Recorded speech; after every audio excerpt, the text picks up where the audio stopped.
Welcome to MACD master class. MACD एक popular trading indicator है।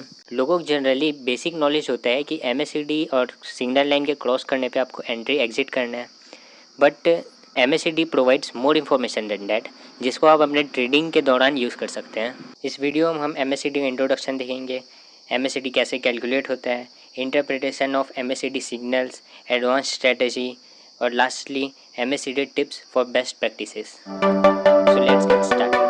MACD trend and momentum trading indicator है। This consist of MACD line, signal line, histogram. MACD line 26 EMA और 12 EMA का difference है, जिसको signal line जो कि 9 EMA है के साथ प्लॉट किया जाता है। हिस्टोग्राम MACD लाइन और सिग्नल लाइन का डिफरेंस होता है। अब इसका एक बेसिक इंटरप्रिटेशन देख लेते हैं कि इसको कैसे यूज़ करते हैं। अगर MACD लाइन सिग्नल लाइन को ऊपर की ओर क्रॉस करेगा, ये एक बुलिश सिग्नल है, आप लॉन्ग पोजीशन के लिए एंट्री कर सकते हैं। वहीं अगर MACD लाइन सिग्नल लाइन को नीचे की ओर क्रॉस करेगा, तब आप एक शॉर्ट पोजीशन के लिए एंट्री कर सकते हैं। जब प्राइस MACD इंडिकेटर के अपोजिट डायरेक्शन में मूव करता है, इसे डाइवर्जेंस कहते हैं। डाइवर्जेंस दो टाइप के होते हैं, बुलिश डाइवर्जेंस और बेरिश डाइवर्जेंस। बुलिश डाइवर्जेंस जब प्राइस लोअर लो बनाता है और MACD हायर लो बनाता है, ये एक अपवर्ड रिवर्सल को सजेस्ट कर रहा है। बेरिश डाइवर्जेंस जब प्राइस हायर हाई बनाता है और MACD लोअर हाई बनाता है, ये एक डाउनवर्ड रिवर्सल की ओर सजेस्ट कर रहा है। अब आप ये जान गए कि MACD को कैसे यूज़ करना है। नाउ हम इसके एडवांस स्ट्रेटजीज़ को देखते हैं। First strategy using histogram. Histogram हमें बुलिश और बेरिश मूवमेंट में चेंजेस आते हैं उसे बताता है।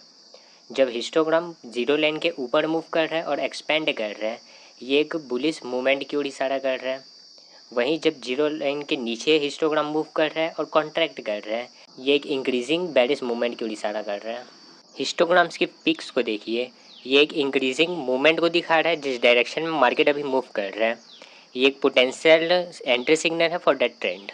और जब ये पिक डिक्रीज होना स्टार्ट कर दे, ये एक वीकनिंग मूवमेंट को दिखा रहा है इस डायरेक्शन में, आप अपोजिट डायरेक्शन में एंट्री कर सकते हैं।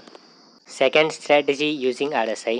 जैसा कि आपको पता है कि सिर्फ MACD का यूज़ करके आप ट्रेड नहीं ले सकते हैं, क्योंकि सिंगल इंडिकेटर कंप्लीट इन्फॉर्मेशन नहीं देता है, इसलिए एक कंफर्मेशन आवश्यक होता है आप दूसरे इंडिकेटर से लें। यहाँ पे हम RSI से कंफर्मेशन लेंगे फॉर अ स्पेसिफिक ट्रेड। जब MACD में बेरिश क्रॉसओवर हो और RSI ओवरबॉट रीजन में हो, ये एक अपॉर्चुनिटी है आप शॉर्ट पोजीशन के लिए एंट्री करने के लिए। ऐसे ही अगर MACD में बुलिश क्रॉसओवर हो और RSI ओवरसोल्ड रीजन में, तब आप एक लॉन्ग पोजीशन के लिए एंट्री कर सकते हैं। ओके, इससे पहले कि आप MACD का यूज़ करते हुए ट्रेड करें, कुछ इंपॉर्टेंट पॉइंट्स है जैसे कि MACD सेटिंग्स और कब MACD को अवॉइड करना है, ये जानना ज़रूरी है। So let's start this things. अगर आप इंट्राडे ट्रेडर हैं, तब MACD में फास्ट EMA को 5 to 10 में रखें, स्लो EMA को 10 to 20 में रखें और सिग्नल लाइन EMA को 5 to 7 में रखें। और अगर आप स्विंग ट्रेडर हैं, तब फास्ट EMA को 10 to 20 में रखें, स्लो EMA को 20 to 30 में रखें और सिग्नल लाइन को 7 to 10 के बीच में रखें for more accuracy in your trading. How to avoid pitfalls. Sideways market में MACD को यूज़ ना करें। हाई वॉलेटिलिटी और लो वॉल्यूम में भी इसको यूज़ करने से अवॉइड करें। MACD सिग्नल्स को प्राइस एक्शन के साथ कंफर्म करें। फॉर एग्जांपल, अगर MACD बुलिश सिग्नल प्रोवाइड कर रहा है बट प्राइस एक्शन में price doesn't break resistance level, then don't go for that trade. सिर्फ MACD का यूज़ ना करें, अदर इंडिकेटर्स का भी यूज़ करें। डाइवर्जेंस को कंसीडर करना ना भूलें। Subscribe for more such informative videos.